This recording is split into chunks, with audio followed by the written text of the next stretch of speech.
So check this, man. The Game You Know What It Is, Volume 3 mixtape. You had to be around the time to know how crazy this was when this dropped. 2005, where Game made his debut under G Unit.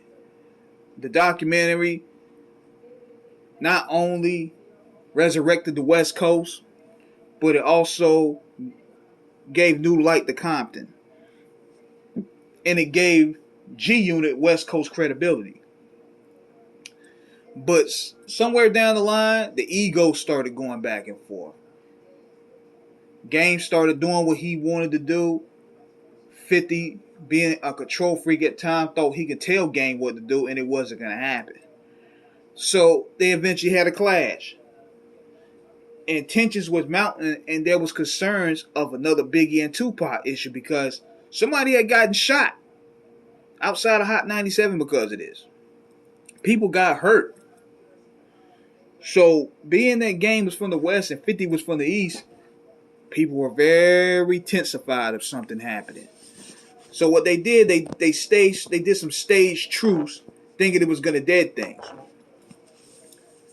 And they gave to some charity. It was so corny. But the weeks after that, G Unit started throwing shots at Game in interviews, calling him Mr. Potato Head and on songs, dissing him. So Game dropped this mixtape called You Know What It Is, Volume 3. The cover itself was crazy. Game was holding the AK with 50's bloody head on his shoulder. I was like, yo, this is gonna be nuts. Now keep in mind, 50 was already going at it with Jadakiss. He was going at it with Fat Joe. He was going at it with Shine. He was going at it with Nas. But Game, he went there when it came to the aggression. Game studied what he learned from 50 when it comes to approaching a war on wax. 300 bars of running was disrespectful because it showcased Game's strong set as a rapper. And even though it could be long, it was entertaining because they used the Jacket for Beats format. Because if he was rapping over the same beat, we would have been bored. So that was a very smart move. Now, Game was going at every nigga on G Unit on every song. Ironically enough, Game was now playing the role 50 was when he went at Ja Rule. But this was a flip side, though. Check this out. The flip side was Game was signed under 50. And 50 ended up using his muscle to get him muscled off the label. He trademarked GU-Not. So anytime Game said GU-Not or tried to sell merchandise saying GU-Not, it was going to 50's pockets. Then 50 being 50 started leaking the Change Your Heart video where Game looked like a sad simp on that TV show. Then you had pictures of him being a stripper out. It was just crazy. But despite the antics, Game was still going hard on their neck. And while 50 was still dope, he started becoming like Ja. He started dropping the same type of shit that Ja was dropping with Candy Shop, Lil Bit, all them songs singing. Game was smart enough to take on that angle. Like, okay, how you gonna talk about Ja and you singing? So he painted the picture that G Unit turned pop. Jadakiss did the same thing. But you could tell also that Game was trying to copy some of 50's moves.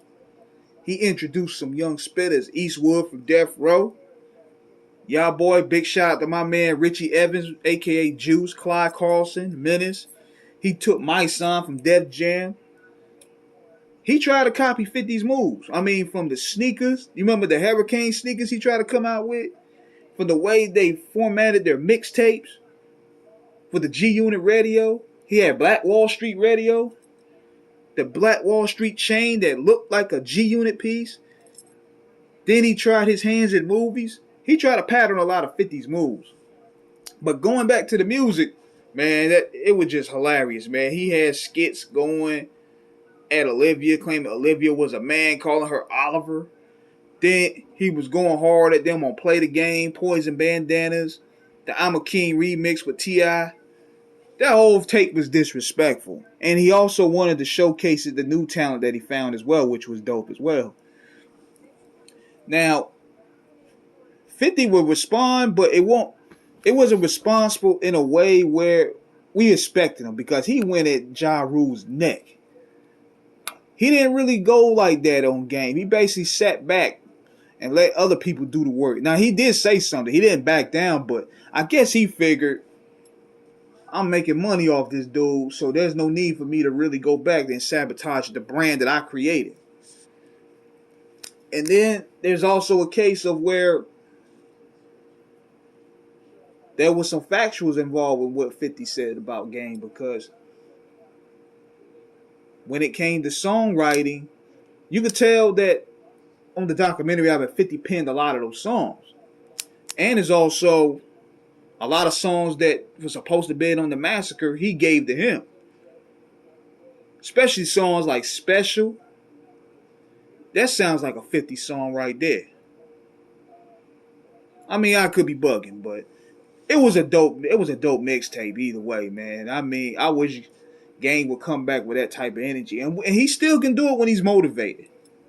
Listen to that joint he dropped with K Slay. That was real dope. I just wish that he would stay off of Instagram and social media and just focus on his music, but that's what makes him him. So that's my thoughts on that. Let me know what you guys think. Subscribe, hit the like button. Peace.